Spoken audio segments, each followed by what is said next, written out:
Hey folks, did you miss me? I'm back for another episode of the Whitfield Report. Second take on the anniversary special. This is part 2, I guess you could say. I did promise you a montage of sorts, didn't I? Well, this isn't exactly a montage so much as it is a blast from the past mixed with an interview. This first half of the podcast is going to be, folks, I'm going to play for you something very special. What I'm about to play for you is the very first episode of the Whitfield Nation, which was my first podcast that I recorded when I was just 13 years old. I was in 8th grade. My voice hadn't even cracked at this point. And that will become painfully obvious to you guys soon. And honestly, folks, I can't remember back that far, but I guess I just kind of started recording this on a whim. I hadn't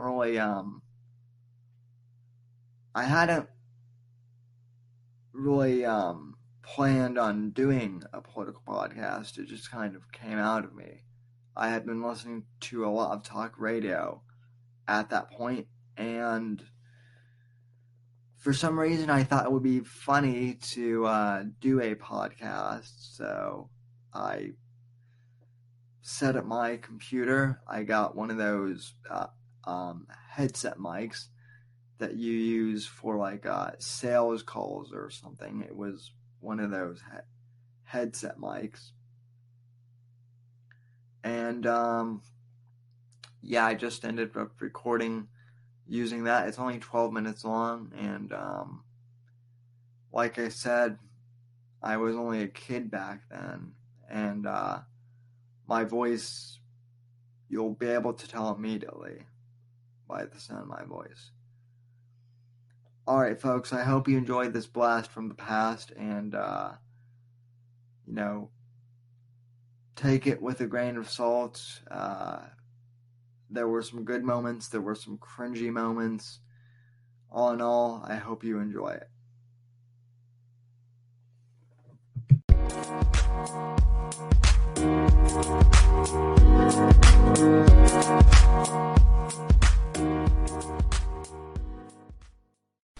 Good day, folks. This is Sam Whitfield on his new talk show.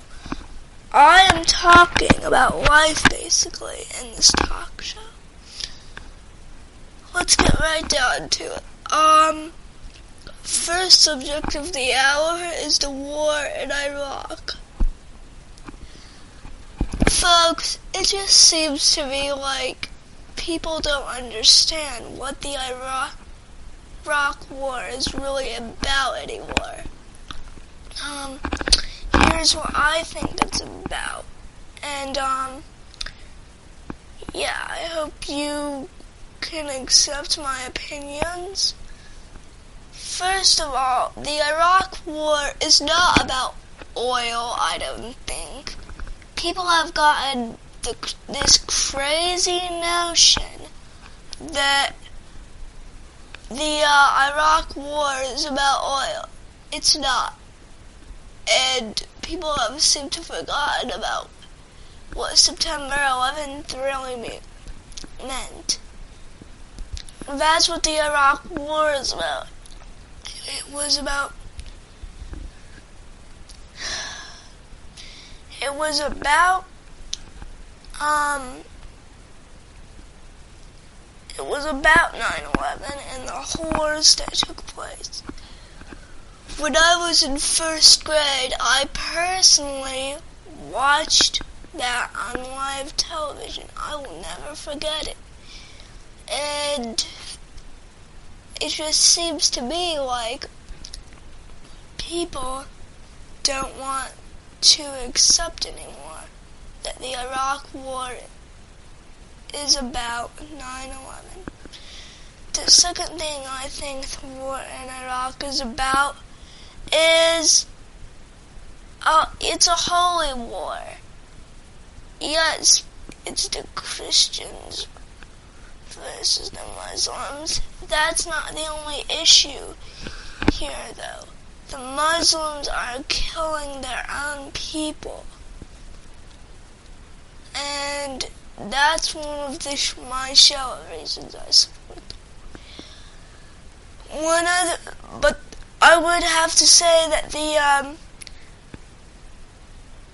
reason that I support the Iraq War most is because of my handicap. You may ask, why? You are in the United States of America, and you have good health care. You're in a wheelchair. You're lucky. So why is this a concern? Well, I'll tell you my concern. The terrorists would love any day, any time, any year to wipe this country off the face of the earth, or occupy it. Now, if I am occupied, the Muslim extremists, which are what the terrorists are, they do not believe that handicaps should live. That's something for you to think about.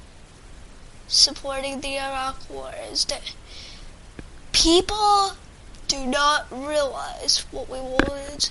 Another thing, women who don't support the Iraq War. This is another point. Islam extremists believe that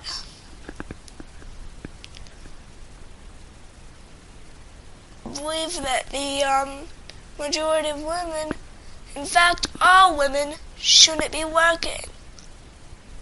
So honestly, I have to say that this isn't only for the wheelchair, this is for you too. We're trying to protect everyone. We're trying to protect our freedom of speech and our freedom of religion. Do I like the war in Iraq? No, I hate it. But am I willing to support it? Yes, I am. The thing that really bugs me is that a lot of liberals out there believe that the conservatives love war. Okay, no one likes war, first of all. Not unless you're some crazy maniac, which I'm not going to go into details.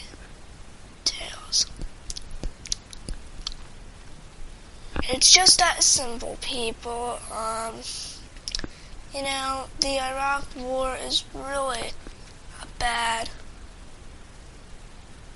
subject, but we need to address it for what it is. It is a war to free a country, because believe it or not, the Iraqis want our freedom. They want our freedom. Oh yes. Yes, they do.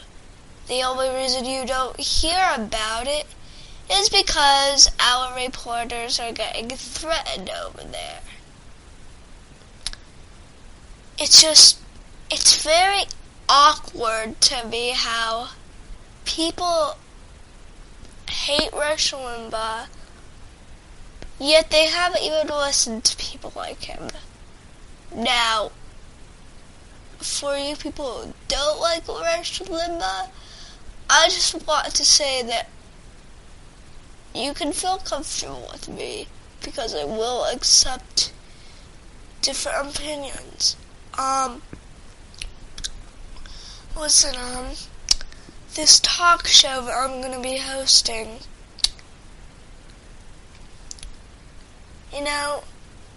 I'm going to be setting up an email for this talk show, and I want you to send your thoughts and your opinions about anything or on a subject we talk about in the show. We're not only going to talk politics, we're going to talk about life, about happiness, about health, about being rich or saving your money and making good choices with your finances. We will talk about religious beliefs. We can talk about newspaper articles we've read.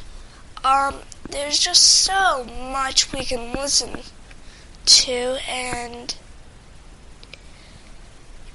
I want you to send in your emails, and when I read your emails, I will print it out, and I will have it right by me while I'm recording this.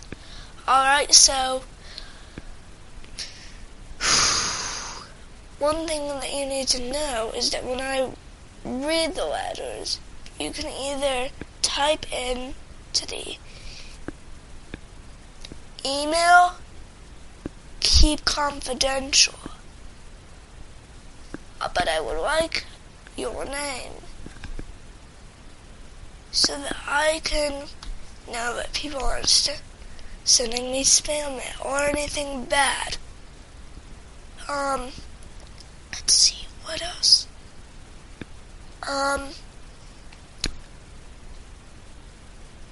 Another problem that we will talk about is immigration, illegal immigration. Okay, I know a lot of you are probably like,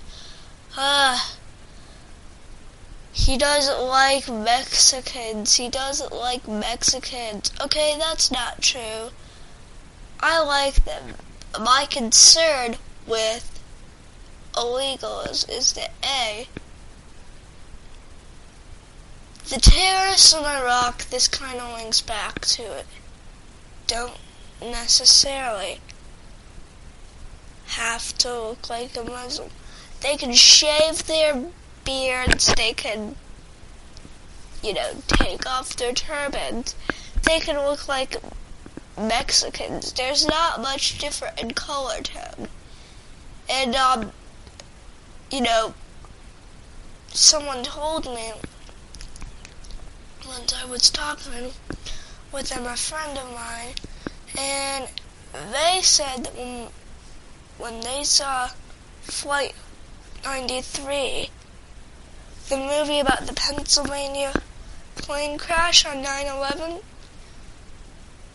there was an interview with the people, with the pilots at the base, and they said that those people looked just like us, and they look like Mexicans. So what am I getting at here? Illegal immigration is a matter of national security. It's not only the Mexicans who could be entering. It could be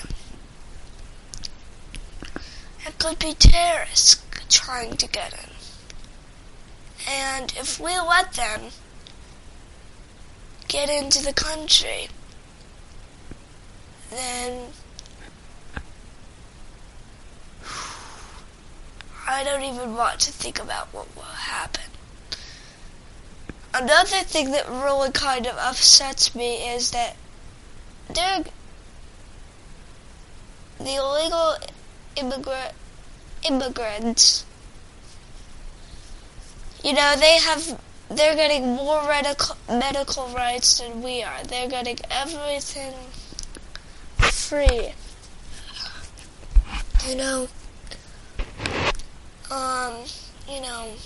My therapist Denise told me that she was seeing a little girl, and they were waiting for Medicaid, and guess what? They got approved instantly because they were from Mexico. and they weren't registered. The average American's wait is 3 to 5 years, I heard. I don't think it's really fair that the handicapped people with disabilities are getting Medicaid later than immigrants who cross over. It's just, I know that sentence didn't flow very well, but do you get what I mean? I mean, now, tell me this, and I will have a free webs.com page running up too. One of our first polls will be, do you think that it is fair that an illegal immigrant is getting Medicaid instantly, but a person with disabilities who is born here in the United States has to wait 3 to 5 years to get Medicaid? It's just, you don't have to agree with me. You don't have to agree with anything on this talk show. I'm presenting my opinions. I'm presenting what I know. I'm just asking you to think about it. Well, that's all I can think about for now. I'll have the website ready and we will be good from there. See you next time. I'm Sam Whitfield, and the current time on this recording is 5:51. Good night.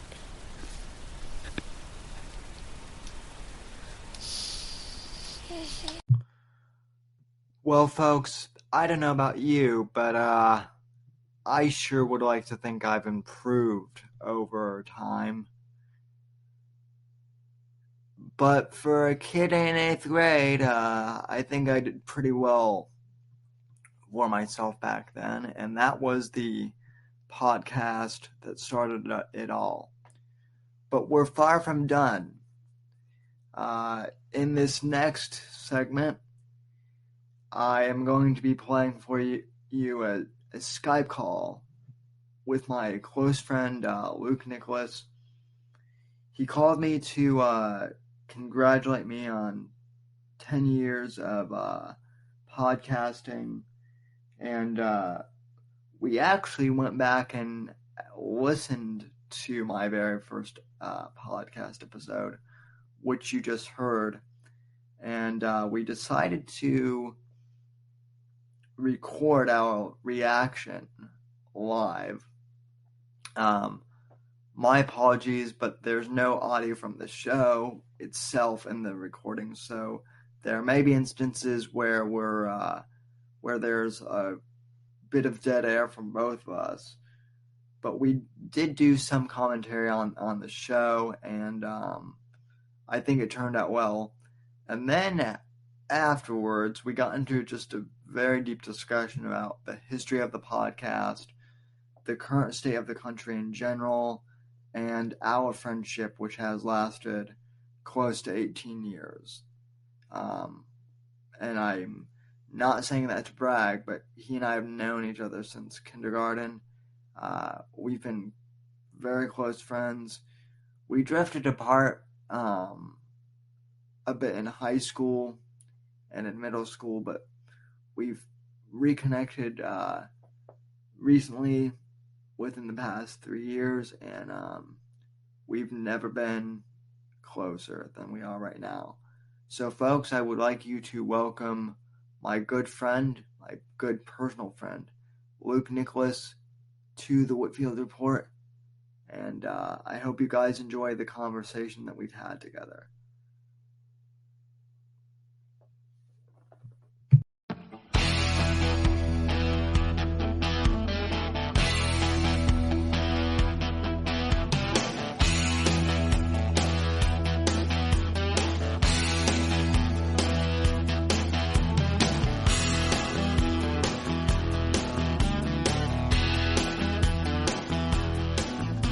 yeah, so that's kind of how all this started. So, Wow, that's beautiful. and then, Should we listen to your first show? yeah, yeah, I'm actually, I actually just started, recording this too, by the way. I figured since you were, asking me all these questions, I might as well Oh yeah, record it. But, yeah. yeah, let's see. I don't even know if it's still on there, but let me look and see if it is. Oh no, yeah. Please pull it up, bro. I wanna. We can do some active commentary on your show. Okay, yeah, let me see what If we listen close enough, we might hear your balls drop. well, I think in one episode that might have been the case actually. Right. Um I'm not trying to be crude. I'm just, I'm no. saying, Yeah, no. yeah. I believe me, believe me, believe me, I am much more crude about myself than Oh gosh. so someone tonight Well, I was just know that, you started in eighth grade and, all of our voices were in that roller coaster state. oh yeah. I'm pretty sure in like some of the early episodes. So the so the early so the interesting thing is there's actually an entire year of my show that is now missing Oh, from my freshman year of high school. Um, oh, because what happened was the the computer that I was recording on at the time got like a virus and it kicked the bucket. Um, oh, and yeah. That I kind of stuff happens. yeah, and like at the time like podcast hosting wasn't unlimited like it is now. So like what I had to do was like upload episodes and then take them off like every few weeks. So. Oh, well, are they somewhere on the internet? Oh yeah, well I still have the very first one, which I always kept up, and I'm glad I did. So, Yeah. um, Well, what about this year though? So you would post them and then you would have to take them off again, or what? yeah, I would have to take them off because the stupid website would always say that oh you've run out of disk space, Oh, but okay. you can pay to upgrade. And I was like a freshman in the high school at the time. I didn't have Right. I didn't have a credit card or and. Yeah. So let's see. Podbean. Podbean. Bro, you got to make sure that you keep this episode. Do you have it recorded on a third-party device? I have it downloaded and backed up somewhere. Yeah, I did download it. Matt has a copy. So, Oh so gosh. I I'm like what are you saving that for? And he's like, I'm probably gonna play it at your wedding at some point just to embarrass the hell out of you. So Oh, that would be so funny, dude. So I yeah. slammed my finger in a door today. Ooh, what? I know. How did that happen? Like a big door, a big heavy steel door. And it just kind of the wind slammed the door. It was horrible. And I'm on the phone with my cousin and he answers, the finger happens, it slams as he's answering the phone. And I'm like, Oh, oh, hey, bud. I just, oh, so, oh, Oh, it was so painful, dude. Holy crap! I had to let it go. I found it. You did. All right, Uh-huh. turn it on. Let's hear it. Yeah. Well, I can't believe it. Hi, this is Sam Whitfield. I wonder if this will let me okay let me share my screen with you. Okay. I don't know if this will play on your end. If it doesn't, I'll just send you the link and you can listen. Oh, it should. It should play. Yeah, but I have headphones plugged into my mic, so Okay. I think it will too, but I'm not. Uh, okay, share screen.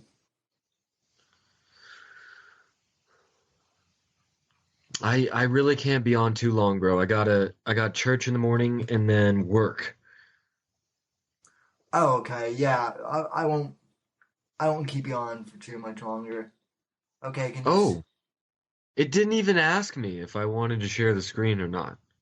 Well, because I'm sharing mine with you, so it asked me, but Oh, Whitfield Nation, episode 1. Wow, 2008. Okay.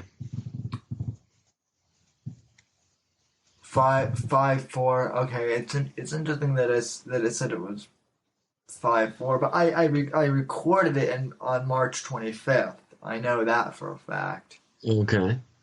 Okay.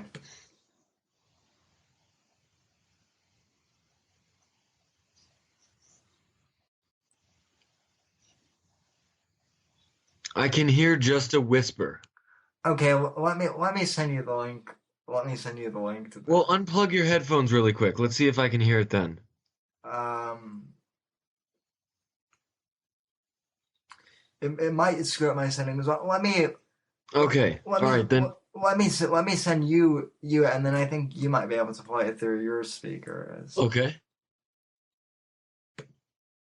Podbean. I've been watching comedians in cars getting coffee. Oh yeah, that Jerry Seinfeld show. That's Fantastic show. yeah. Uh, I watched that back when it was a YouTube series. Okay, I sent you the link. Okay. Hmm.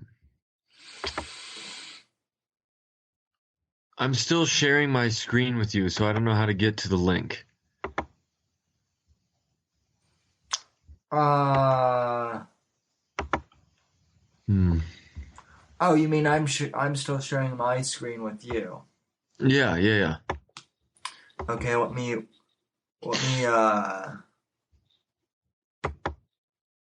okay. There should be like a little chat icon or something like that. Yeah, that's what I thought. Huh. Oh. Hmm. Okay. Oh, there we go. Gosh, this mechanical contraption, I don't know how it works.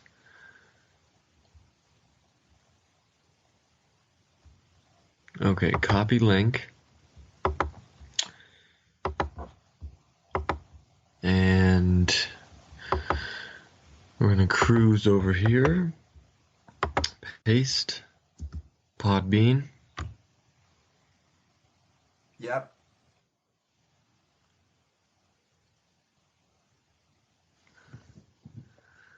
Oh yeah. Oh yeah. Okay, I'm gonna share my screen with you. Okay. Okay, contacts, call. Gosh, I haven't been on. I used to be an expert at this, bro. And then, you know. Well, Okay. they update it so much. They rearrange things all the time. Change language. That's cool. Would you start speaking in Spanish to me if I I changed the language? probably not. That'd be funny. Okay, let me just find this here. Uh, okay, tools. It should be under like converse. Oh, it should Oh, be. oh yeah, conversation. Oh, I see, yeah.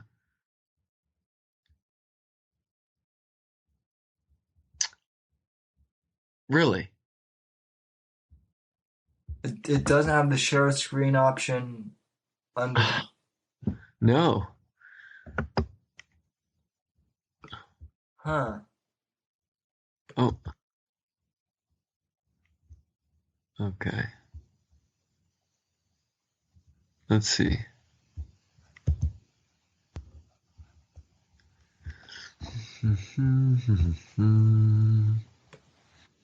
Add, block, find, old, favorites list, unread, close. This is great radio, by the way. Just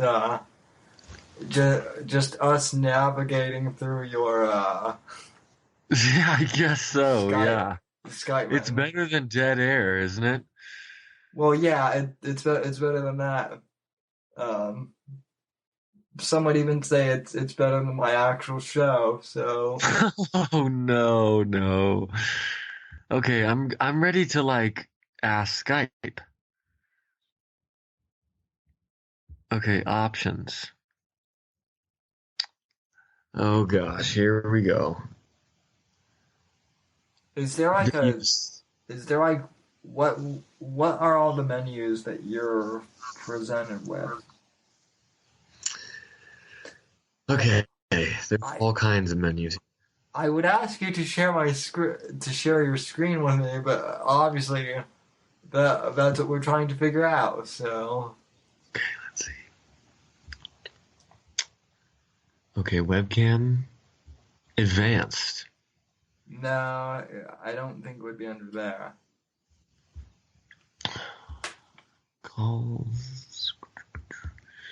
It used to be like a super obvious button. Um,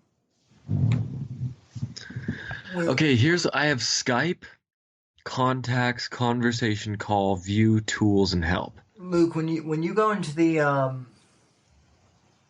when you click on Skype and you can see like the call window with like my face Yeah, in it.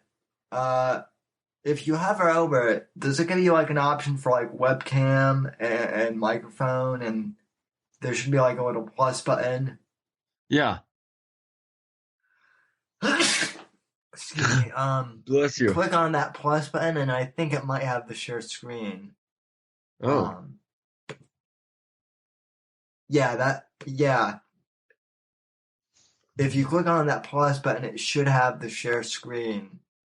well, that says to add people to the conversation. Well, I know, but is that the only option it's giving you when you click on Oh, the? wait a minute. Send image. Hmm. Okay, let's see. If you click on the plus button, um,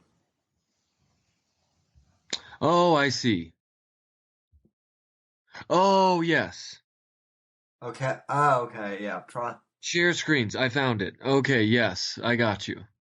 Yes, yes. Okay, Are we here? yep, we're here. Okay, let me know if you can hear this. Got it? No, can you hear me though? I can. What we'll do is we'll sync it up and I'm talking about life, basically. uh, Oh my gosh, bro, that's so beautiful. This is Sam Whitfield on his new podcast. And we're just talking about life, basically. Oh, dude. Okay, let's see if I can share audio with you. Share a window.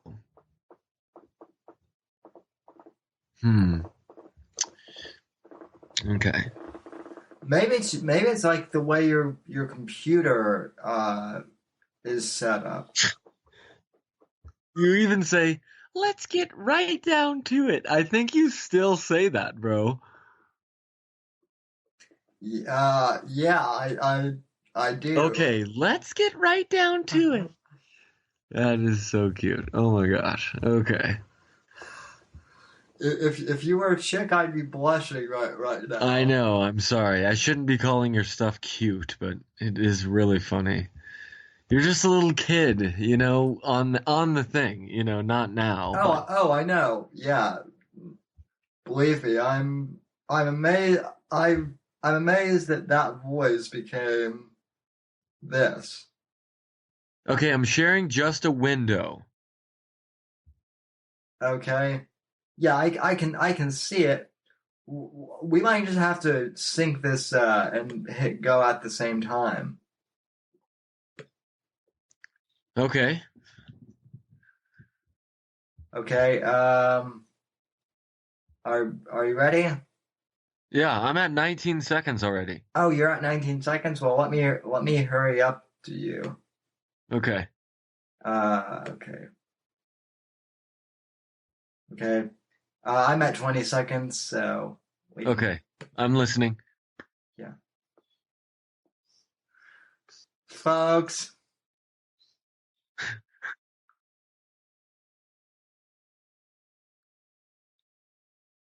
Oh, well, tell us about it.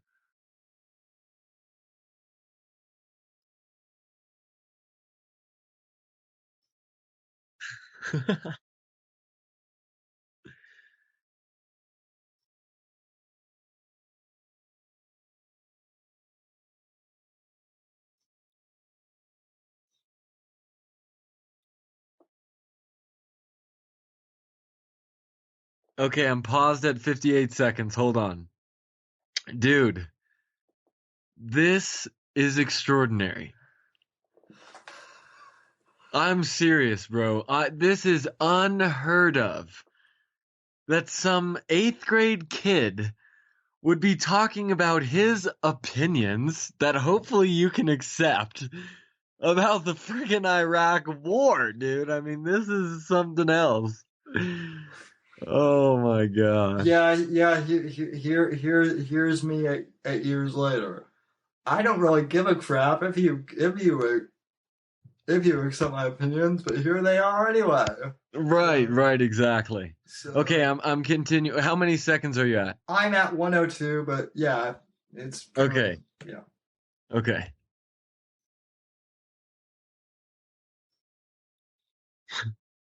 Pause.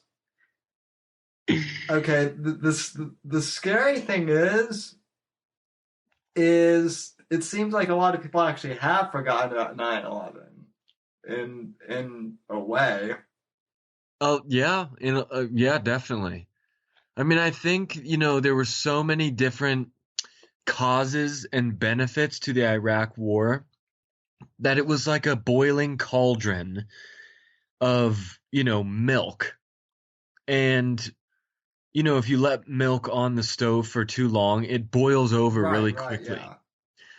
And it's a mess. And I think that 9/11 was the boiling, it boiled over the pot. Well, right. I agree with that, but I mean, I think now even like now, now you want to feel well. Now there's like an entire generation of kids, not babies, but kids who don't they weren't born when 9/11 happened, so Mhm. it means nothing to them, and so yeah, maybe the cauldron boiled over, but I think it may be boiling over again here soon if we're not careful. Sure. And I think for me, I was so young when 9/11 happened, bro. I just did not have any conception of what was going on. Well, I Well, I didn't either, but I guess not. I guess 9/11 was kind of another. You were asking me earlier, like what my impetus was for starting the show, and honestly, it was. I've told this story before. I don't know if I've told you this story before, but my mom actually the morning of September 11th, she was getting me dressed and or helping me, and she got a call from a friend of my dad's, and he basically told her to go turn on the TV, and it was with a sense of urgency, and she never did. She never turned the TV on. But she brought me out to the living room and turned the TV on, and I think right as she turned it on, the first tower went down, Oh gosh. and so I saw that, and I I understood what was going on was bad, um, but I don't think I really conceived of it until like a couple of years later. Right. But I do remember like once I learned about more stuff in school and connected the dots. Like I still do remember seeing it, and I mean I guess that's kind of what drives me to do it is like I still remember it, and I was like 6, Yeah. but now people seem complacent. Anyway, though that was kind of amusing that I predicted in 8th grade that people would forget about 9/11. So Yeah, and it's bound to happen. I mean, we have people who are pretending the Holocaust didn't happen. yeah, You Richard know, it's like, Spencer. what's that? I just Richard Spencer. He's like an alt right neo-Nazi nationalist. Oh. Well, Yeah, even directly after World War II, there were Nazis who could not believe that it was happening. They were on the Western Front or they were in France and they saw this and they were like, no, no, no, no, this never happened. No way. yeah, Because they weren't there. They weren't part of the, SS or whoever was doing that. And, well, yes, the SS was doing that, among others. They weren't part of it and they were in utter disbelief. And, yeah, I mean, it's crazy. yeah. It is. So anyway, though, let's continue on. Yeah, yeah. I'm at the 110 mark. So Okay.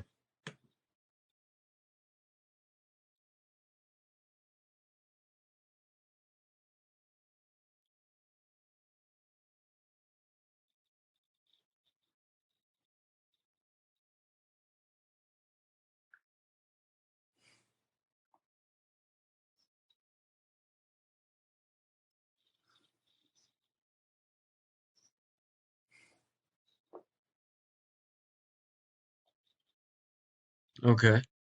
Yeah.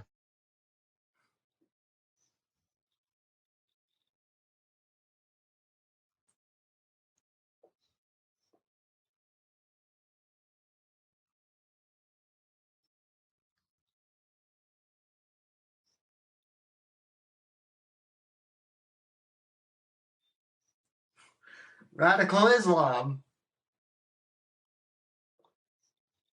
Mm.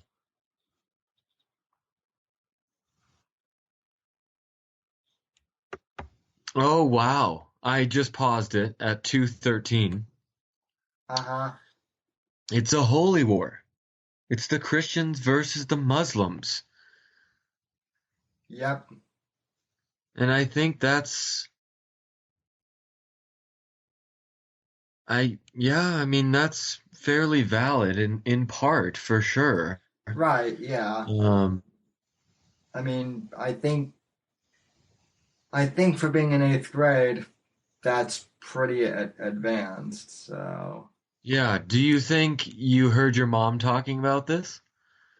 uh, maybe at some point. But I remember, dear God, I'm probably going to come off as like an Islamophobe. I remember seeing like a picture of Osama bin Laden on TV, Yeah. and just like thinking, I do not like that guy, Oh, or wow. anyone that looks like him. Which Oh. yeah, so Well, and I think that's valid. I think there was a lot of fear mongering that went on during that time period. yeah. I mean, I think even now though, if we're being honest, I mean, people get jumpy around everything though, and Yeah. not just Muslims, but it's crazy. Right, right. Yeah. Um, uh, Well, and I think, as Christians, and yeah, I think there's, as far as I've come in my walk, I do think that there is a just war. for sure. Well, it depends on how you look at it. I think I think there is a just war that we're fighting. I think it's because we've been forced to fight like an unjust war on our end. And what I mean by that is like this whole thing of, I mean, Ty and I were talking about this the other day. The whole thing with like 57 genders and whatnot. I mean, that's insanity. Right. And we're in more of a culture war than anything else Yeah. right now. Yeah. Well, I mean, I agree. and a spiritual war, but it's being fought through the culture. So I Yeah. yeah, Yeah, let's continue. I'm at 219. So I'm at 213. okay.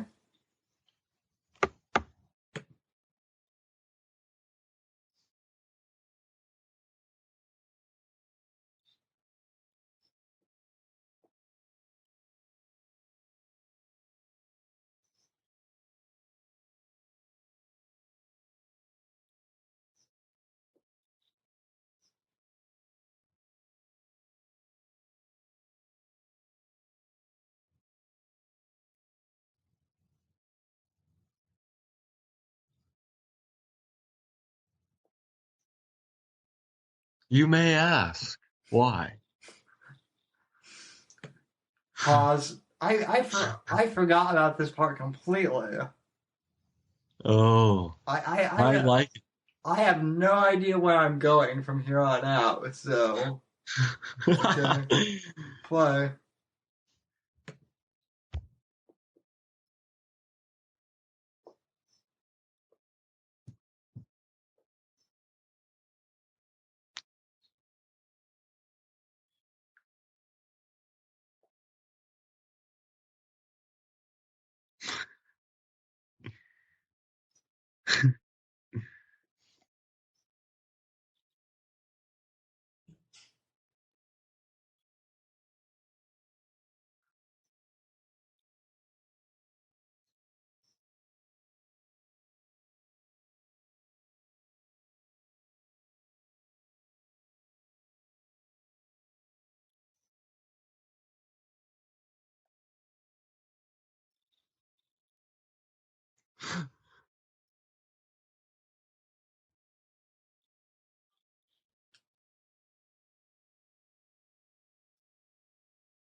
Okay, pause really quick.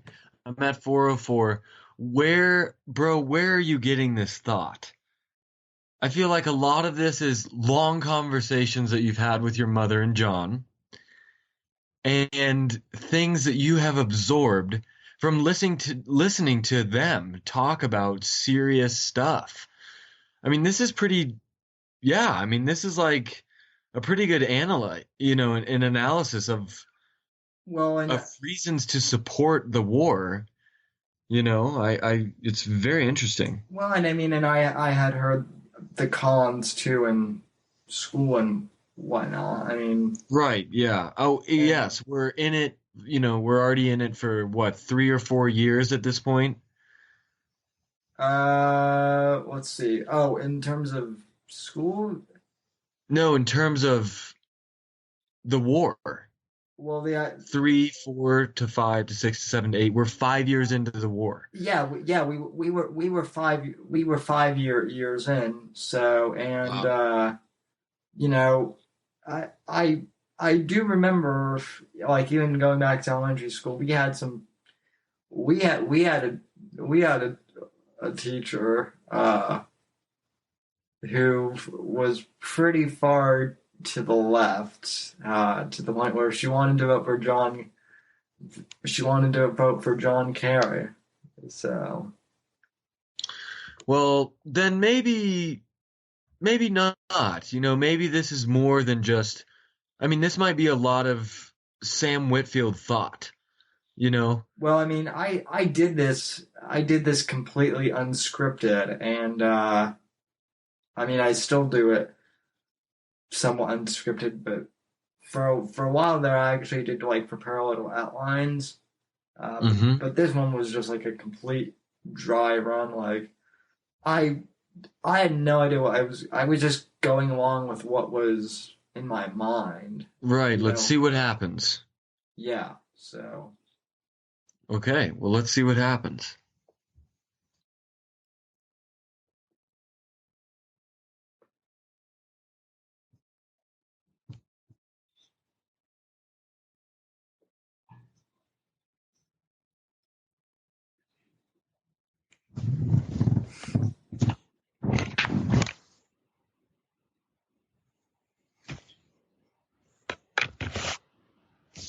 what?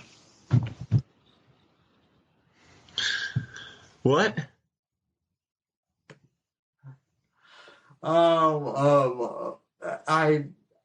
I so I just got to the part where I was saying something that, like, women not being able to work, and I'm like, yeah, I hadn't heard about them Islamic rape gangs yet, so Oh, yeah.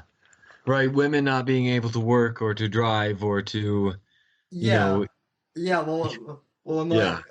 Yeah, and like in my head, like that was like the worst. I mean, like I'm not saying that that's not.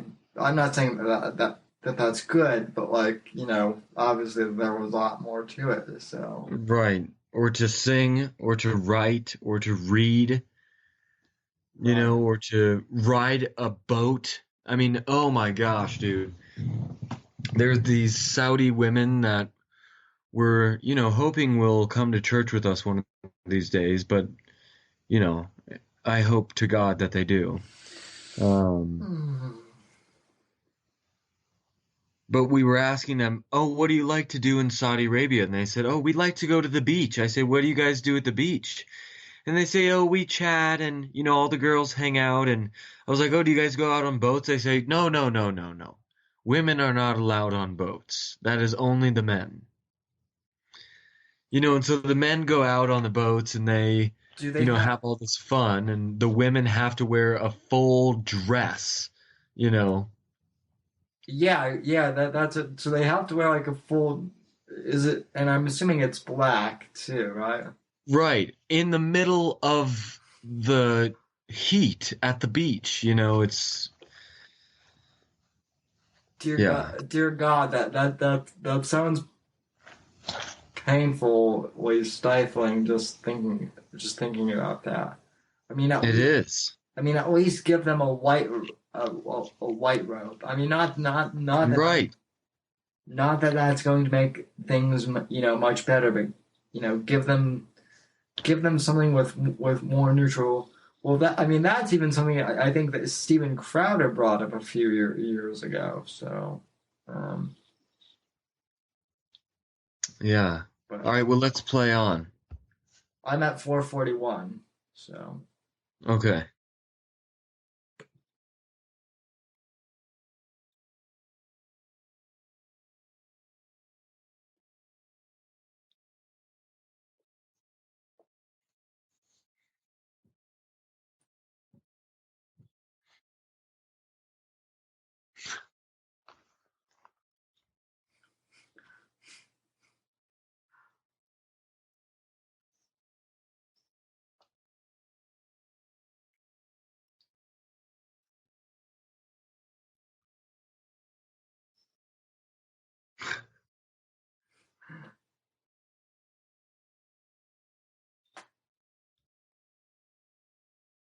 Oh, pause. You're not going to go into details about the crazy maniac? About the crazy suicide bombing maniacs? I mean, I see like the Joker going through your head, or some crazy maniac. I'm listening to this like you kind of quiet your voice down. I'm not gonna go into that. I love it. Oh my god. Oh, Okay, I'm playing from 5:30. okay.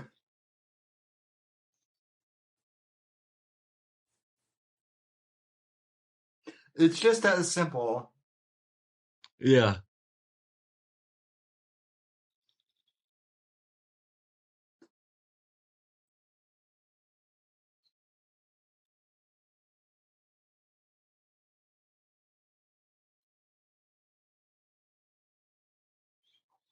Raise that voice, baby. Oh yes.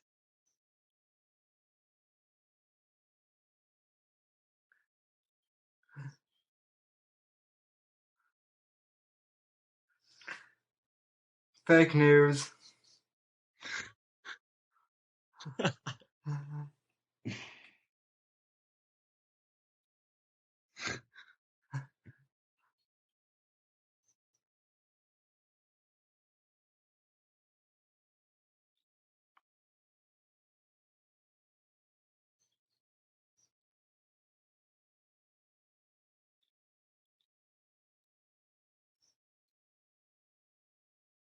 Oh, that is sweet. Yeah, that changed. That changed quickly.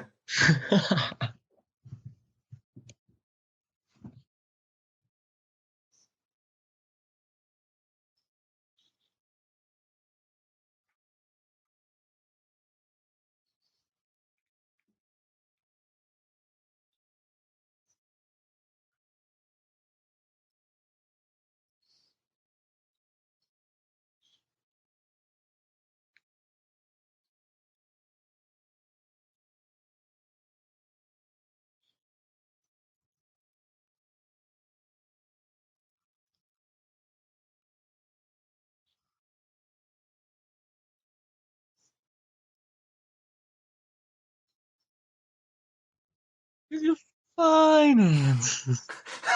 which I never did, and I'm in no position to do that right Okay, now. pause it for a sec. Bro, I think that sounds so I think you've really narrowed it down. Like you just talked about so many different categories that the show could talk about, Yeah. which is okay. Well, and the money thing I've never covered, especially now since I'm a broke college student. So Yeah, I mean, you could talk about Robin Hood, or you could talk about, they need to sponsor me first. So or you could talk about like, you know, once you guys get your first salary job, you need to start a Roth IRA, or, you know, what is a futures volatility stock, or what is a ETF? You could learn some little things like that and do a finance show if you wanted, or, well, I mean, there's all kinds of things you could do. yeah, or I could bring in Joshua Johnson, who is my colleague at American Watch, and he's actually an accountant. Okay, So see, now we're talking. See, I think you've taken steps in that direction, bro, of creating Well, that's kind of a what. news channel. Well, I mean, the Whitfield Report has always kind of been my show, but I mean, American Watchmen is kind of like the news slash opinion outlet. I mean, that's the other thing that is great is blogging uh has evolved and improved over the past decade. So Well, this little Sam is talking here about a new NBC. yeah, basically what Breitbart would have turned into in a few years. So this was this was pre Breitbart and whatnot. So Well, Breitbart was probably doing his own journaling, and who was he working for? no, he was actually working for Ariana Huffington of the Huffington Post and building that website up at the time. He So was working for Huffington Post? yeah, he helped co-found that website. Andrew Breitbart was working for Huffington Post. Are you serious? Yeah, he created the Huff well he helped co-create it as like a place Wow. purposely where all the liberals could go and like spout off their maniac opinions and Oh my gosh. and then you know he took so he so then he took so then he so then what so then like once they went public once AOL bought them out like he took his poor because AOL bought HuffPo from Aaron Huffington Oh and wow.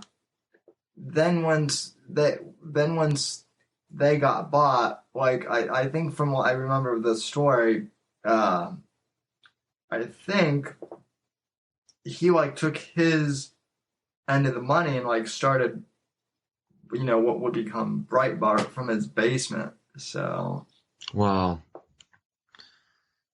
and yeah I that is the one regret I have is that I was never able to interview him so I mean he died before I could so Now um there's a good documentary about Andrew Breitbart somewhere that I've yeah seen. yeah hating Breitbart that I think I was the one who recommended that I think you did, yeah. I still watch that like maybe I think maybe I missed my yearly screening last year though. So usually I watch it once a year, Okay. but I missed it, so I might have to do that. But, Well, anyway, so does the American Watchmen, do you have like a finance column on there or international economy thing or oh, a Europe politics section, we you know? we do have like an international section, and we do talk economics like as far as like you know how the globalists are you know manipulating currencies and whatnot. We don't. I mean, so I suppose that is economic in some ways, but you know we don't talk about you know like money management or anything like that. I Uh, think it would be cool, bro, if we got together and kind of outlined a vision. I mean, I'm sure you've done this, but I would like to sit down with you and talk to you about what is the vision? Where do you want to see this? What are you modeling it after? Is this going to be like a BBC? Is this going to be like what are we talking about here?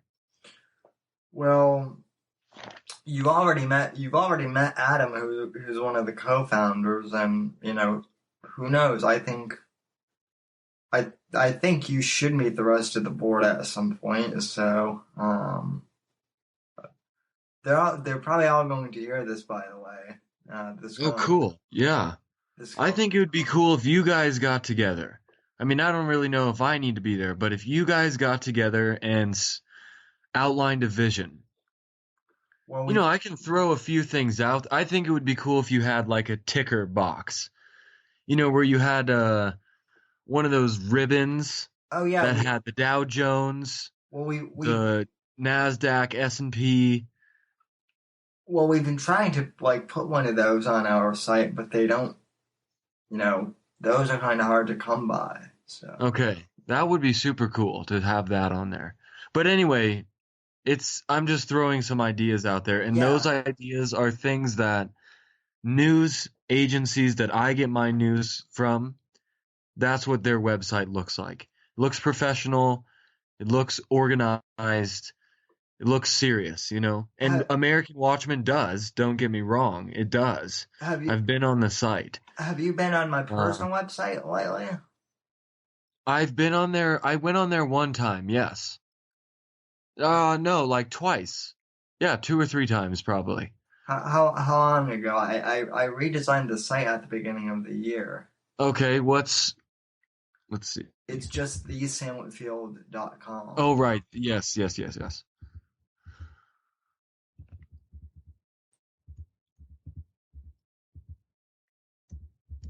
Okay, I'm swinging over there real quick. Hold on.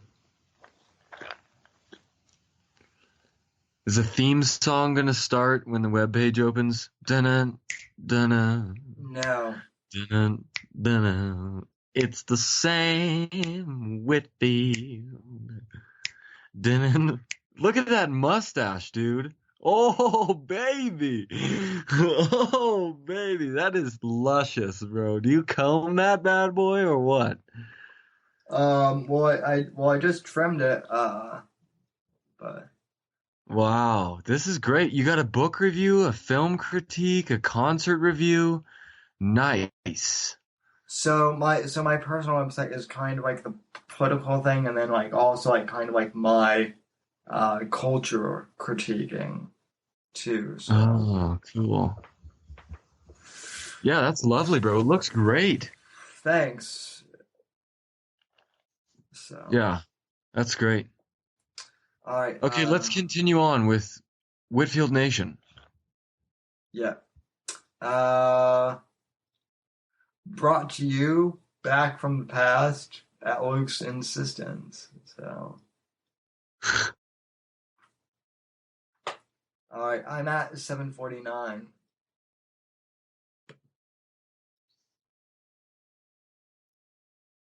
I'm at 810.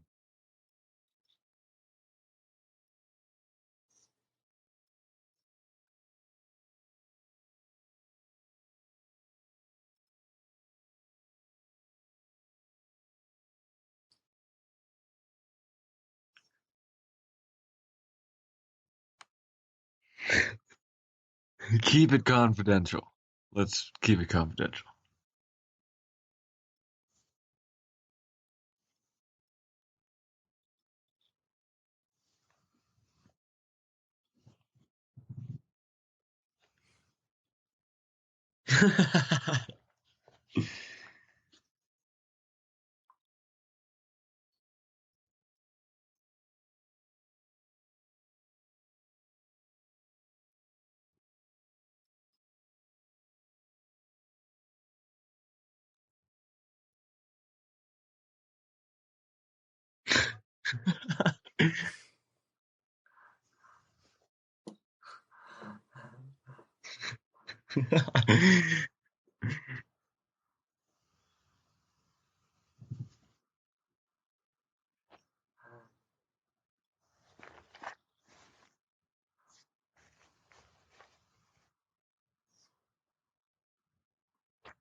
Okay, I gotta pause here, bro.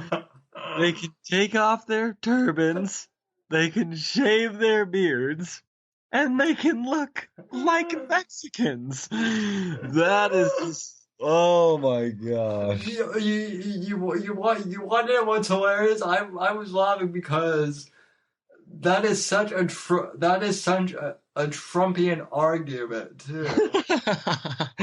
But it Trumpian. but it's like it's but I was making the argument like before Donald Trump was even like on the radar. Like, Well, probably before Donald Trump became a Republican. well, yeah, I mean, Donald Trump had been on the radar for years, but like politically speaking, I mean, like, you know, like this was back in the time when Donald Trump as president was like a joke on The Simpsons. You know, Was it a joke on The Simpsons? I I I think I think at like one point I think at one point Oh, yeah, I, I think I vaguely remember something like that in the I news. I think at one point like it was Right, right. and and then like but and by the way, like, can you imagine being like Matt Groening and Oh, like writing that, and now like now that he's actually president, being like, oh my. I mean like that would actually weird me out, or like maybe not weird me out, but like I don't know how I would react to that, like, you know, but yeah, Yeah. they can take off their turbans. Okay, folks, they can take off their turbans, and honestly, we need to build a southern border wall. You know what this sounds like? Let's see. Send the logic behind what's the bill, bro? Sensen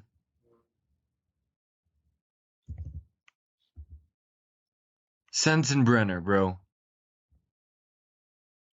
Behind what bill? The Sensenbrenner bro Yes. bill? Yes. Jim. Oh, what is that? What's Sensenbrenner was it essentially was like a racial profiling bill in Arizona. The Sensenbrenner bill was a huge deal. Oh, yeah, I know what that. Well, I mean, how else are we gonna profile? I mean, Well, how? it's still I mean, my neighbor Gary was down, he's a quail hunter, and he was down in Arizona right near the border. And no, he might have been in New Mexico. No, I think he was in Arizona. Yeah, he was in Arizona. And there were right by the highway, there were stops going on. There was traffic due to the stops. I mean, it was no trifling matter down there. It was very eye-opening to him that they were regulating uh, the immigration so heavily. Okay, so this is border protection. This I'm on NCSL, Border Protection, Anti-Terrorism, and Illegal Immigration Control Act of 2005. Co-sponsors Representative James Sensenbrenner, Jim Sensenbrenner, Wisconsin, and Peter King of New York. Oh yes, I know Peter King. Well, I don't know him, but I know of him. Oh, see, why did I think this had to do with Arizona? Let's see.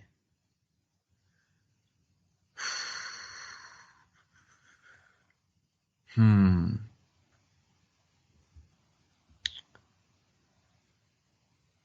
Voluntary departure, border security provides a variety of new technology. Um, okay.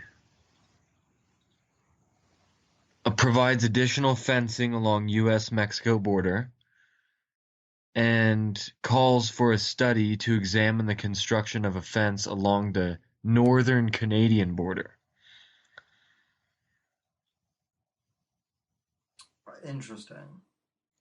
Let's see, establishes an electronic phone system, employment verification process, and requires participation by all employers. requires re-verification of all previously hired employees under the new system. Federal, state, and local governments would have to meet this requirement within 3 years of enacted legislation.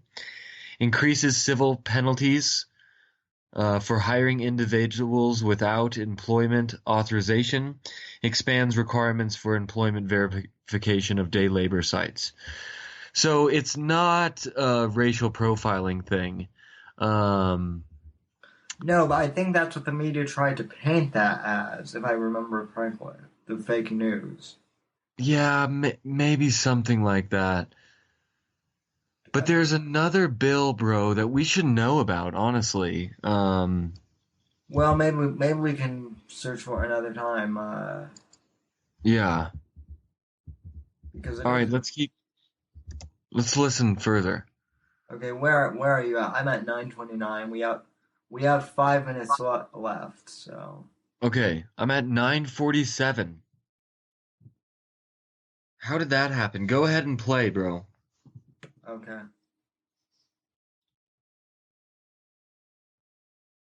Let me know when you hit 46.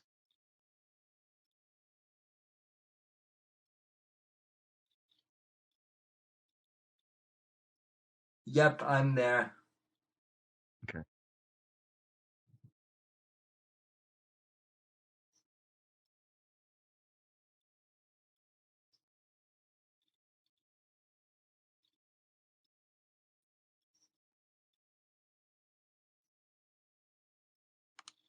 Okay, pause. What friend? Do you remember? Uh, I don't. I was probably trying to keep my stepdad's name anonymous at Okay. that point. Okay. I don't remember though. It might have been an actual friend. I think one of our classmates had maybe gone to see Flight 93. Well, The John movie. is an actual friend. Well, yeah, yeah. I mean, yeah, Okay. he is. I mean, he is my stepdad, but he is a friend too. Yeah. He's more than that, obviously. But Right. yeah. Right. Where are you at now? I'm at 10:16. Okay.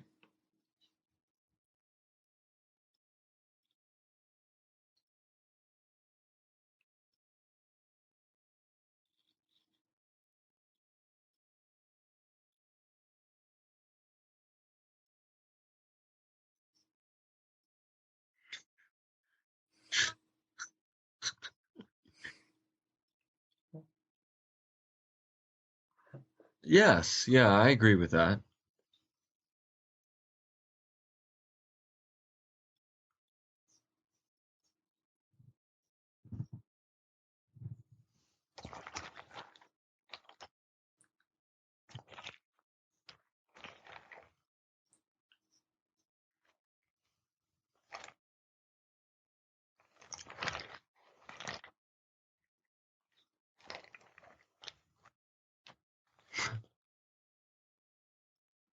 The exhale, so well timed.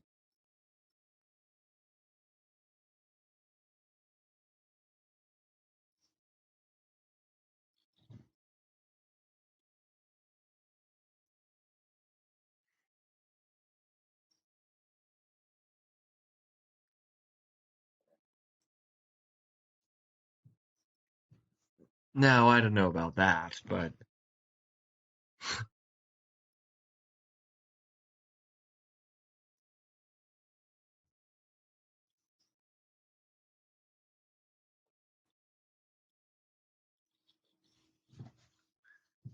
pause real quick.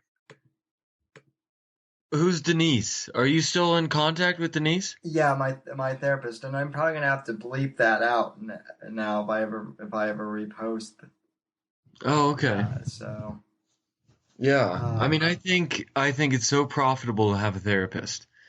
I've thought about having a therapist. yeah. Well, not for well. She was a physical therapist, so Oh, okay.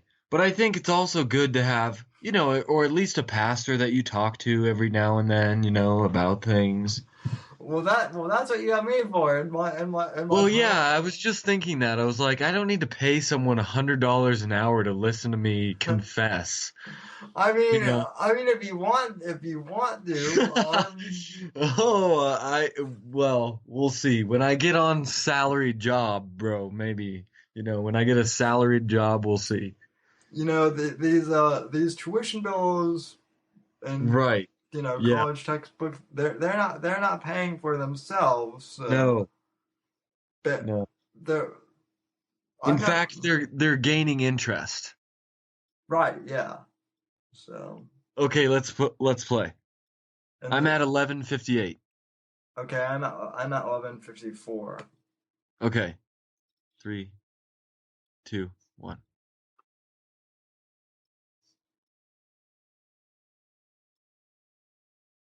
I don't know if that's true. Yeah, I was just gonna ask you that. I think that's a white-faced lie, bro.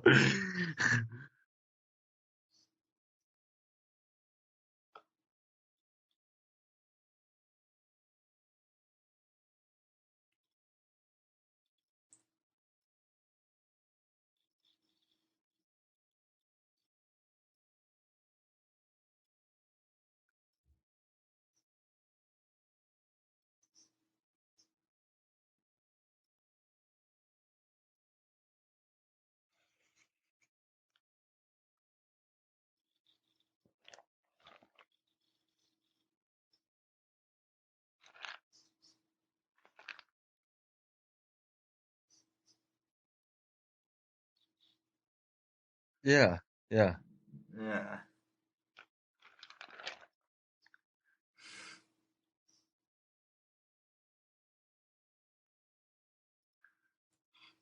Free webs.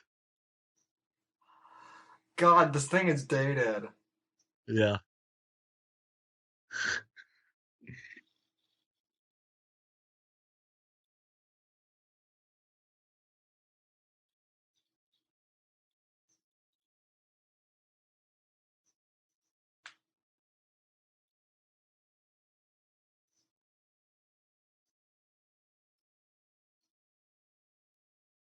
Wow. I don't know about that, bro.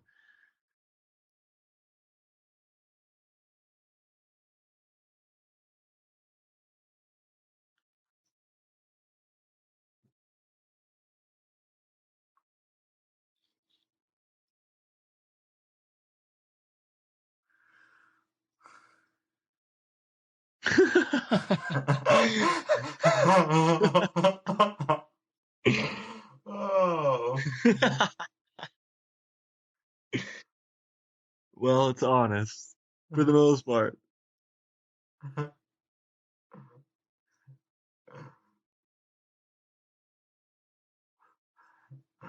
Why did I timestamp that? I don't know, but that was Never, beautiful, dude. never Oh time, never, gosh. never. Yeah, well, except for the part where I make myself sound inadvertently racist. My favorite part was, well, I've ran out of things to think of. And that's the end of the show. So, oh my gosh. That is so lovely. Are we still sharing screens? uh, uh, yeah, yeah, we are. You can Okay. stop sharing now. Oh, I don't know how to. So,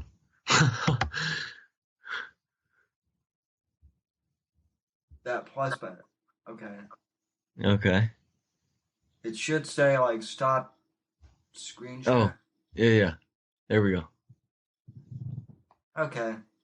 Oh man, that is really funny. Cringeworthy too in parts, but In parts, yes, yeah. I mean, I wonder about you know, it's such a, illegal immigrants getting Medicaid before American citizens who are disabled receive it. That is pretty out there. Yeah, well, it might have been then, but I mean, when you hear about the VA, and I mean, Yeah, yeah, I I I think maybe what I was getting at is like maybe some of them are like forging papers. Um, that maybe. that happens. You Um, know what, bro? You know what I've heard from people who have traveled the world and um and from history that I've come in contact with is that this country has some of the best facilities and accessibilities for disabled and handicapped people in the world. oh yeah, well we have the ADA, the Americans with Disabilities. Yes. I mean, Um, I've heard even in, South Korea, Japan, Germany, England, they do not have even comparable no, amenities. they don't. I mean that was the one part, and that was the one piece of, as far as I know, bipartisan legislation that really worked out. So, Right. Well, it's beautiful that, you know, can I say your people? yes, yes, That, you and Stephen Hawking. I'm sorry. The fact that that guy came up to you and said, "Oh, I'm my condolences for Stephen." That is just so funny. yeah. Anyway, I just think that the handicapped people, the allies, You you can know, you can say it, my people. you know, but yeah, I mean, but that's the thing. It's like you're my people, though. Right, right. I mean, Like I can identify with you to a certain extent. I mean, but at the same time,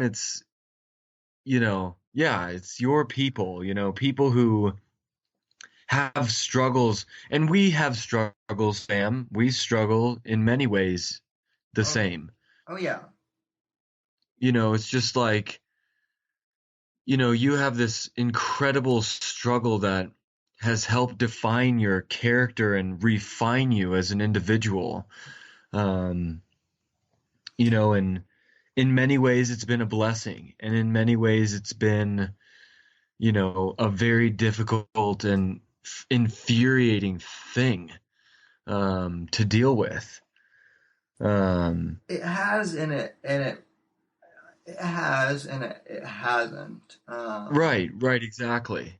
And I just think that for you and people with similar struggles, in terms of mobility, that they, and you included, have a voice like that, strong enough to say, yes, we need public transportation with handicap accessibility, school Yeah. buses, office buildings. We need codes and regulations. We can't just put ourselves in asylums and, not be part of society. I mean, Now we, seriously though, Stephen yeah, Hawking was communicating until the day that he died through like four muscles in his eye. yeah. That's amazing. That's amazing. I mean, he wasn't cloistered away somewhere. He was a public figure. Well, yeah. Well, not only that, he was out having he was I guess stepping out isn't the right word, but maybe rolling out on his wife Yeah, though. Yeah. to to have extramarital affairs like that. That one, I'm still trying to figure out like how he pulled that one off. So Oh it, gosh. it's not like people in wheelchair. It's not like we can sneak off that easily, and yet he did so. Right, right. And like, Beep, beep, well, and beep. like, well, and like he was like even in like a more severe situation, but Well, but I guess when you're rich, you can afford for them to come to you, I Right, guess. right. So, Oh gosh. Well, I just wanted to comment on that, that this country has come so far in terms of, you know, and I don't want to do identity politics. I don't want to do that. yes, please, it's my favorite topic. But, you know, You can say it. I mean, I don't think the wheelchair is what defines you. No, no, it's not. That's not your identity. We're not talking identity politics. We are talking about including people in society that have physical disabilities. Well, I Not mean, not people who are whining about their privilege or their lack thereof. well, my white male privilege trumps my uh, disability status. I found that out the hard way. Um, Jeez. What about there's more millionaires per capita in China. What about all those privileged Chinese people? What are they called? well, I mean, the social justice warriors aren't interested in China. I mean, Well, yeah. I mean if I mean that and I mean that's the other thing is this whole thing with identity politics. It's become a cult with the whole social justice. It's become a cult religion in a sense. Yeah, yeah. I mean, the way they go on and on about it, and how if you offend them, you they're going to run you out of your they're going to try and run you out of your employment or your place of business. Yeah, yeah. I mean, we visited Sweet Life, when I was back in town. Oh, you mean Masterpiece. Yeah. Masterpiece Cake Shop. Yeah. Well, Sweet Life is another bakery that's battling the same thing in like another state. You know, Oh, I um, but yeah, Masterpiece is another example yeah. of a cult because forget the fact that they're gay. That those. I don't think that had anything to do with. Well, I mean, it did. Yeah. I think moreover they were looking for that maybe. I don't know. Anyway, though. I think that's a big part of it. And, I mean, just real quick, I don't think that privilege has a race. Well, what is privilege? Well, I think about like, um, when my grandfather died, he had monies to pass down Yeah, that I didn't earn, that my parents didn't earn, but that he earned, but he gave. right. But And so for an African American who's coming out of an American society that has that had slavery, they might not have the same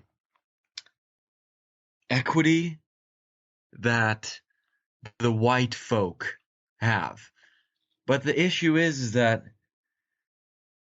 there's more impoverished white people than there are impoverished black people. And well, there are black people who have built up massive fortunes. Oprah.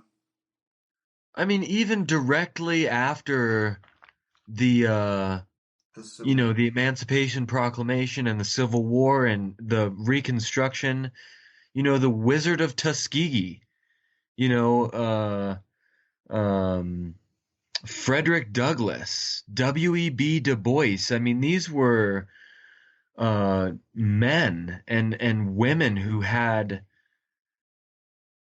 great fortunes, great capability, and they passed those down for generations.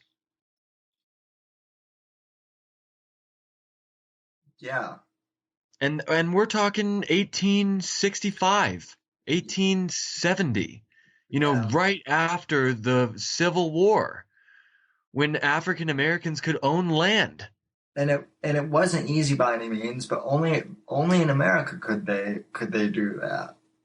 Where the I mean, where else had you heard of where there was slavery where you could do that at the time? Egyptian slaves weren't lucky at all. So, and that, I mean, Yeah, and I mean, I think, yeah, yeah. I mean, I do think that there were other countries that provided a lot more equal, um, living standards and rights to races, the different races. Um, like England and France and Germany, yeah. and Africa, where there were mostly black people. I mean, Although Africa oh, they has had slavery there too. I mean, a lot well, of yeah, well they had intertribal slavery, which yes, yes, yeah, which in some ways is worse, I would think. I mean, imagine being enslaved by your own race. yeah. I mean, at that point, I don't think it really matters. Right, yeah. I'm not saying either one is good, but I mean, there is a difference when.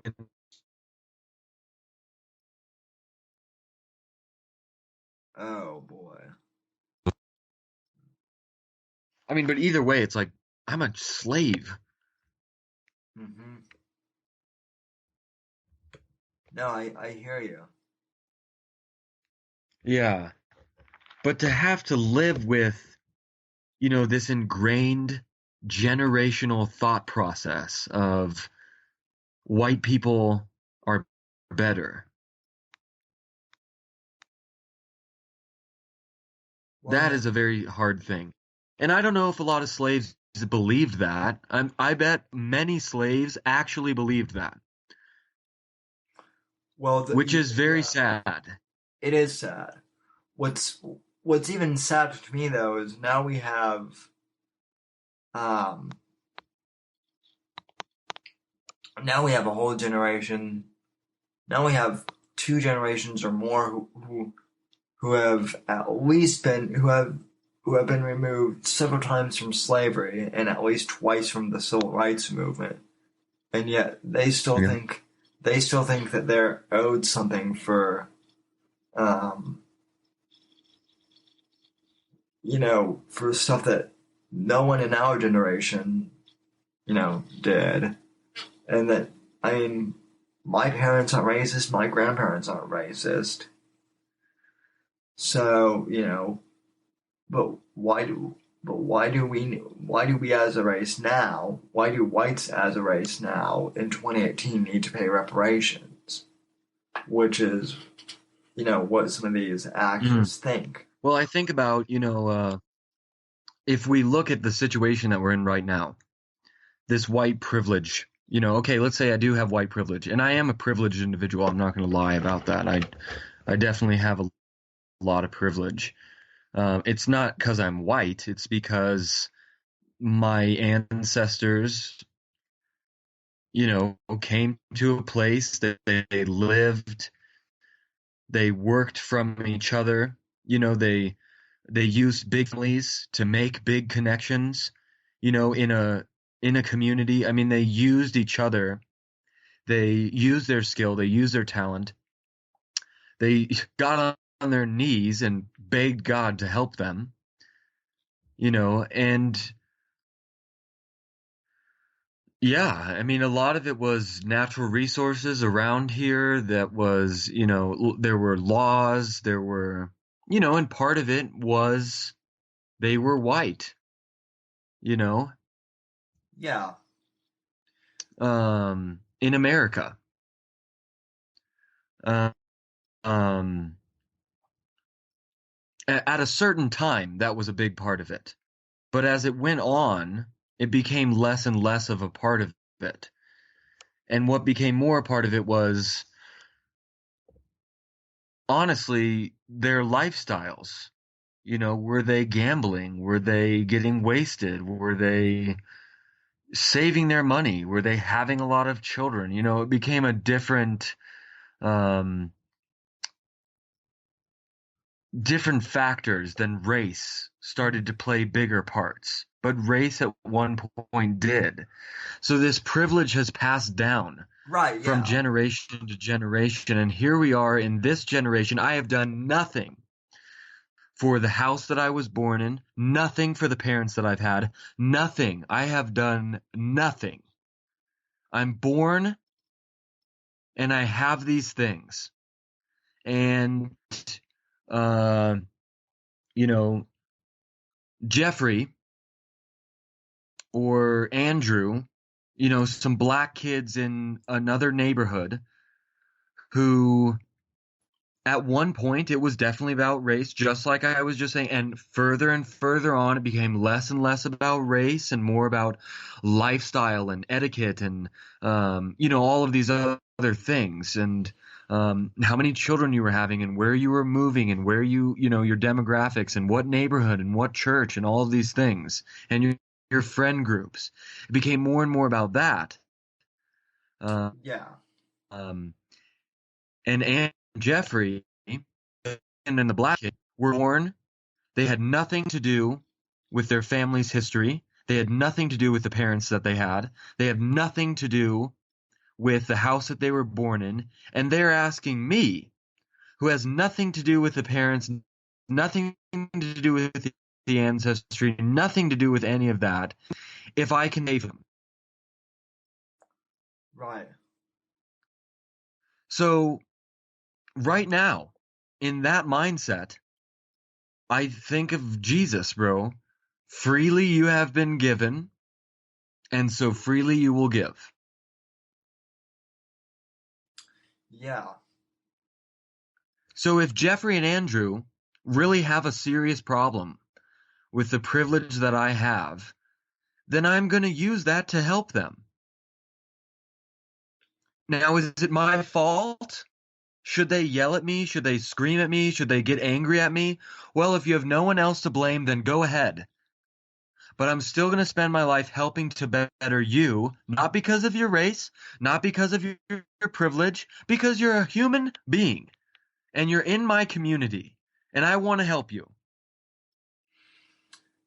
I I would agree with that to a point. You can only help those so much, but at the end of the day, if if if someone doesn't want help, you can't force it upon You're them. totally right. And I don't want to sound too idealistic. Right, no. I just want to say that, to the extent that I can help someone, and sometimes I don't, and I'm sorry, but, things happen, you know, Sure. to the extent that I can, I would like to, and I'm sorry you feel that way, but yeah, Yeah, well, you know, I mean, I think one of the things, and I mean, I don't want to seem too self-righteous, but I like. I mean, I do cover politics a lot, but I also do have life discussions on this podcast. Where I just reminisce, and I would like to think that those podcasts, well, all my podcasts, but especially those ones, really do help people. Maybe, I mean, I have gotten emails well, not so much emails, but, messages on different social media platforms over the years, saying that, someone listened to my show and, it might have made their day or it might have pissed them off. I've gotten those, but, but maybe it's made them think about, some perspective or something different or, Well, shoot, bro, they've made me think many times. And I just want to comment really quickly on what I was just saying is yes, freely you have been given and freely you will give. Um, but that's still the blood and the sweat of people. yeah. And we should respect what our ancestors have given to us and honor that and use that in the wisest way that we think, right. And with diligence, steward it Right. to the next generation. Well, my Should ancestors. not be squandered. Well, my ancestors on my father's mother's side, so on my paternal grandmother's side. I think I've told you this before, but for the audience, it's going to be new. I do have ancestry going back to the American Revolution. So my forebears, in effect, helped to give us this country. And maybe that's why I'm into politics. Maybe, maybe somewhere deep inside of me there's like a yearning to, preserve this nation for future generations. I mean, that might sound a little existential. No, I think anybody who has shared in the fruits of this nation should seek to preserve it for the next generation of people. Now, nation is, we should probably say, country, state. I like nation better than state, but that's just semantics. Well, there's more than one nation in this state, Right. in this country. I mean, there's all kinds of nations. There's the cultural nations, there's the racial nations, there's the political nations. There's the Whitfield nation. There's the Whitfield nation. There's all kinds of nations. But there is, of course, one nation that I would like to think we all take part in. And that's probably united by the legal system that we're subject to. Yeah. I think that's a major part of the state. We're subject to the law. We're subject to the same punishment. In that nation, those laws help to define us as people and the way that we interact in a community with other nations. So we do share in that, in some kind of nationhood. I'd like to think. I'd like to think so too. Yeah. Unfortunately, it does seem that even that can be unjust from time. Yeah, I'm really rethinking what I said there, bro, in the past a few minutes ago. I think I might have misapplied, freely you have been given and freely you will give. Well, I'm those labors, that money, those inheritances, whatever it may be, those are not free. not well. I mean, they might be free to us, but They're free to us. That's right. Yeah, that was my next. Yes. Yeah, they're free to us.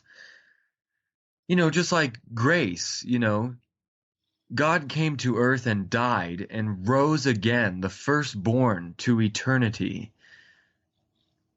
is Christ, and we have freely been given that forgiveness. That's when Jesus is saying that, that's what he's talking about. Freely you have been given, and so freely you will give. You won't charge people for the gospel. Yeah, that's making me think of another thing. Did you ever see that clip I sent you of Jordan Peterson talking about the meek shall inherit the earth? We talked about it. And I don't think I saw it, but bro, my friend has been telling me you gotta watch Aaron Peterson, bro. yeah, Dr. Jordan Peterson. Jordan, yeah. From Canada, right? Yeah, sociology professor. Yeah. The guy is fascinating. I'll post some links to your timeline, or maybe I'll email them to you since you don't. Yeah, I just don't get on Facebook. I think I'm gonna close my Facebook down. Yeah, after the whole data breach thing, I might. Well, who are we kidding? The only reason I really have Facebook is to promote this thing. Now. Right. Otherwise, I probably would be off it. Well, not just that. I also, because my stepmom likes to upload photos of my two little sisters, I'm on there for that too. But I mainly like to blog and do long form stuff and tweet if I have to do short form stuff. But anyway, yeah, the meek shall inherit the earth. That's a fascinating term, and it's so. The reason I brought up Jordan Peterson is he has an excellent analysis of that, where he actually like breaks that down and what it means, and it's not what people think it means. People think that when they hear the meek shall inherit the earth, they think of meek as being weak. Right. It's not synonymous with weak.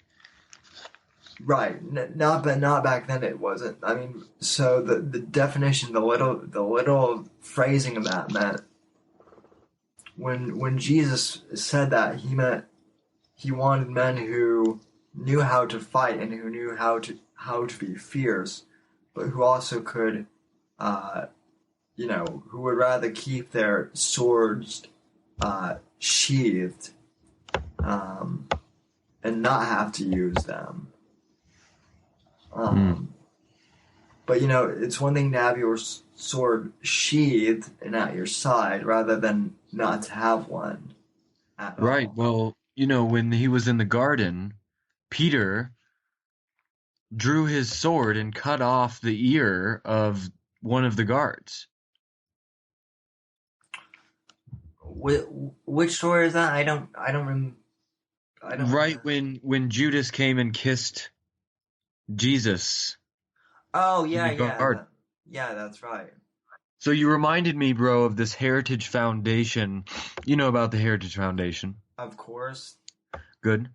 This article is called "Did America Have a Christian Founding?" by Mark David Hall. And he says this beautiful, beautiful thing. Let's see.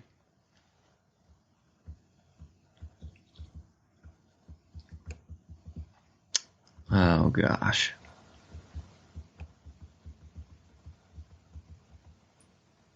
I'll have to email you this article, bro. It's really just super beautiful. I mean, it's just like so well concocted, and each word is thought over, and it's really well done. Yeah, send it to me, and then I'll post it to the page or something, so other people can read it too. So, at any rate, you told me that you have to go here soon, because you've got church. I do. So, Um, I don't want to keep you on for much longer, but uh, unless you still have a few minutes. I do have a couple minutes here, and I'm looking for this wonderful quote.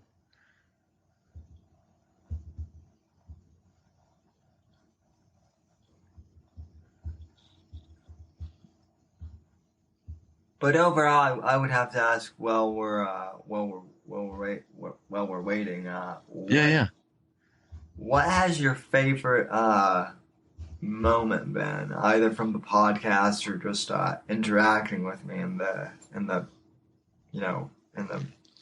past few recent years? Oh man, my favorite moment was talking to you from a tent in Oregon for the first time that I had become a Christian. We spoke on the phone, Mm-hmm. and I was so happy to hear your voice, and I wept, and it was just so wonderful to hear from you. The feeling was mutual. Believe me, it was. It was just so surreal to hear your voice, and yeah, it was a great thing, bro. It was just the birth of a new era in my life, you know. Yeah, I really do. Well, And what about you? I mean, for me personally, I would have to say when you actually came down Oh, oh yes. down here, and I mean, I still tell people that story, and it's great. I remember getting on here and telling people that story. But for those of you who haven't heard, Luke and my other friend Tyler, who I've also been friends with for a long time, um, they both came down here pretty much unannounced the week before I had finals, and came down here and kind of crashed at our place, and I don't think my mom was too happy at the sudden, at your guys' kind of unexpected visit at first. But well, or maybe I'll let you kind of fill in that gap. But I mean, I think it all turned out pretty well. We had a great weekend. I know that. So Hmm. so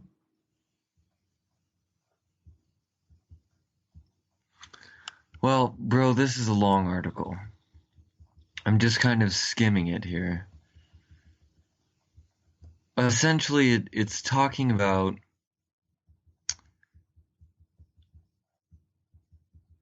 how, even when a police officer is, using violence to restrain, um,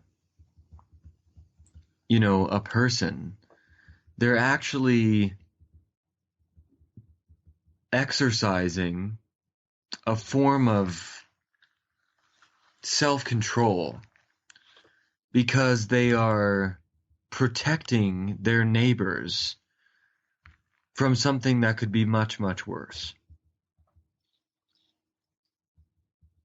So he's arguing it's kind of like a just war theory. That in fact, it might not be this it might not be this Heritage Foundation thing. It might have been another article that I was reading. But essentially was talking about, that in certain wars that are meant to, oh yeah, this was in a different article. I'll have to find it, bro. It was really great. It was talking about a just war and how, in the grievances that were listed in 1770, something. It was, gosh, I can't remember the name of the document, but it was a right, a right to bear arms or to take up arms. It was this big formal document You mean the Bill of that You mean the Bill of Rights? it wasn't the Bill of Rights. It was before the Bill of Rights, and it was not, they weren't trying to separate. They were just saying, The, we have all the rights in the just war to come against you. We could win it. This is why. This is what's happening. This is why we're grieved. These are the rights that you're violating. It was all in line with the just war theory, and essentially it oh was yeah, what's that? I'm going to get crap from listeners over. okay. Hold on, I have it here I bookmarked. I I want to say it's the Festivus document, but that's not what it's called at all. So The what? the Festivus declaration. Never What's mind. what is that? Seinfeld joke. Oh, The day of Festivus, the day to air your grievances from okay. Seinfeld. Here's what it's called, bro. It's called a declaration of the causes and necessities of taking up arms. Oh yeah, that. See, folks, you won't hear this in your civics or history class. Well, hopefully, I mean, it's super important. Anyway, it goes through embedded in this. It's written by Thomas Jefferson and and John Dickinson. And they go through, you know, we have all the right to do this. This is why. And they even talk about a just war is also a war that can be won, that's not too outmatched. I mean, this war was fairly outmatched, but not really, because the United States had resources and allies that were willing to fight. Uh, I mean, some may disagree with that, but let's see.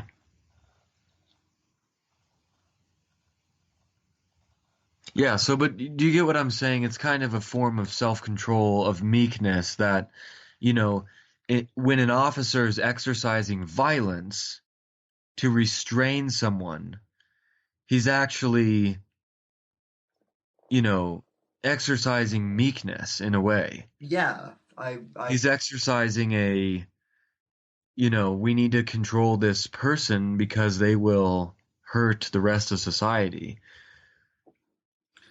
I totally do get that. It's a form of restraint. Yeah.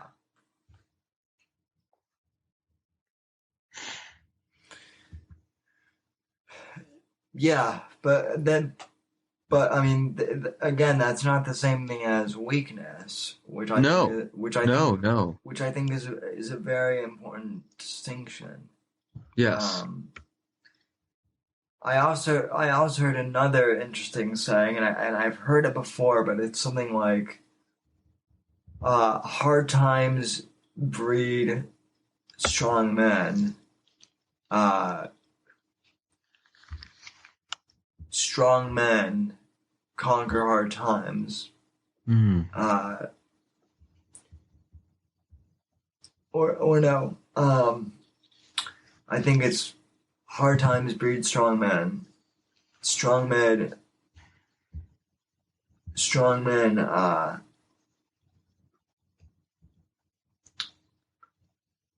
Make it possible for soft times. Soft times breed soft men. Um, and then the cycle repeats. So essentially, like, soft men, the ones who are soft, their inaction leads to war and whatnot, which leads to hard times. Mm. And then, um, Let me pull this up on the internet because I'm trying to do this from memory. But Oh, yeah, it makes sense, though. Soft men, due to their sloth, breed problems, which then create hard men. Is that what you're saying? yeah.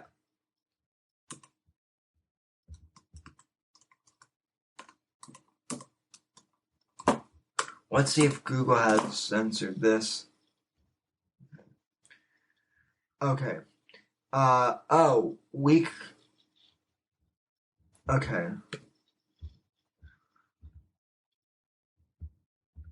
Oh, what the? Did,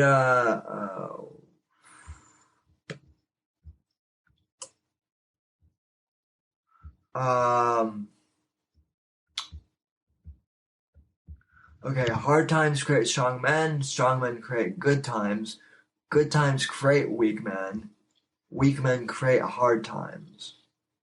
Right. That's how Yeah. that saying goes. And it's very true, too. Yeah.